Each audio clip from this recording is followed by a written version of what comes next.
Ready 1 2 3 start open.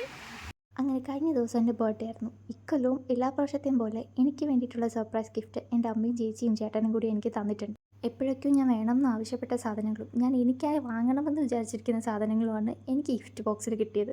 Surprise തരാൻ എൻ്റെ ചേച്ചി പണ്ടേ മിടുക്കിയായതുകൊണ്ട് തന്നെ എനിക്ക് ഇഷ്ടപ്പെട്ട സാധനങ്ങൾ ഓർത്ത് തരാറാണ് പതിവ്. ഇതിലൊന്നാണ് കേട്ടോ ഈ കാണുന്നത്. എപ്പോഴേക്കും ഞാനിത് വേണമെന്ന് പറഞ്ഞൊരു സാധനമാണ് ഈ ഒരു ഡയറി. അതിനകത്ത് അമ്മയുടെയും ചേച്ചിയുടെയും വക ഒരു ചെറിയ ബർത്ത്ഡേ നോട്ടും കൂടിയുണ്ട്. സാധാരണ എനിക്ക് സർപ്രൈസ് തരാറുള്ളത് ബർത്ത്ഡേ ദിവസം ഏതെങ്കിലും ഒരു സമയത്തായിരിക്കും. പക്ഷേ ഇതെനിക്ക് പാതിരാത്രി 12 മണിക്ക് തന്നെ കിട്ടിയിട്ടുണ്ട്. ഈ മൈക്ക് എനിക്ക് ചേട്ടൻ്റെ വക കിട്ടിയ സമ്മാനമാണ്. എൻ്റെ യൂട്യൂബ് ചാനലിലേക്ക് എനിക്ക് പുതിയ ഐഡിയാസ് തരുന്ന ഒരാളും കൂടിയാണ് എൻ്റെ ചേട്ടൻ.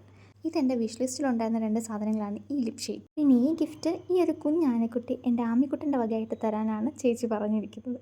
പിന്നെ കുറച്ച് ചോക്ലേറ്റ്, പിന്നെ എല്ലാ പ്രാവശ്യവും അമ്മയുടെ വക കിട്ടുന്ന ബർത്ത്ഡേ ഡ്രസ്സ്. അത് കഴിഞ്ഞ് ഞാൻ ക്ലിനിക്കിൽ വന്നപ്പോൾ എൻ്റെ ബെസ്റ്റ് ഫ്രണ്ട് അമ്മൂൻ്റെ കയ്യിൽ നിന്നും കിട്ടി എനിക്കൊരു ചോക്ലേറ്റ്. അങ്ങനെ ഡ്യൂട്ടി കഴിഞ്ഞ് ഞാൻ നേരെ ചെന്നത് എൻ്റെ മാമൻ്റെ വീട്ടിലേക്കാണ്. അവിടെ എൻ്റെ മാമന്മാരും മാമിമാരും കസിൻസും ഒക്കെ ചേർന്ന് എനിക്ക് അവിടെ നിന്നൊരു ബർത്ത്ഡേ സർപ്രൈസ്. അതെന്നെ എല്ലാവരും കൂടി ഞെട്ടിച്ചു എന്ന് വേണമെങ്കിൽ പറയാം. അങ്ങനെ അടുത്ത ദിവസം ഞാൻ ക്ലിനിക്കിൽ ചെന്നപ്പോൾ അവിടെ ഉണ്ടായിരുന്നു അമ്മൂൻ്റെ വക അടുത്ത സർപ്രൈസ്.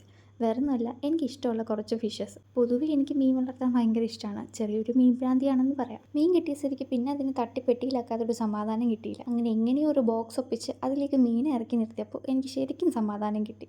ബൈ ദ വേ, എൻ്റെ വായിലിരിക്കുന്നത് പുളിമുട്ടായിയാണ് കേട്ടോ. അങ്ങനെ കവറിൽ ഓടിക്കളിക്കുന്ന എൻ്റെ മീനെ എല്ലാം തട്ടിക്കൂട്ടി ബോക്സിലേക്ക് ആക്കിയിട്ടുണ്ട്. അമ്മൂൻ്റെ വക ഈ ഒരു മീൻ ഗിഫ്റ്റ് ഞാൻ ഒട്ടും എക്സ്പെക്ട് ചെയ്യാത്ത കാര്യമായിരുന്നു. സത്യം പറഞ്ഞാൽ എൻ്റെ ഈ വർഷത്തെ ബർത്ത്ഡേ എല്ലാ പ്രാവശ്യത്തേക്കാളും കുറച്ചുകൂടി കളറായി എന്ന് തോന്നിയിട്ടുണ്ട്. ഫാമിലി സൈഡിൽ നിന്നാലും ഫ്രണ്ട്സിൻ്റെ സൈഡിൽ നിന്നാലും എല്ലാവരും എന്നെ പല രീതിയിലും ഞെട്ടിച്ചിട്ടുണ്ട്. Anyway, thanks to everyone.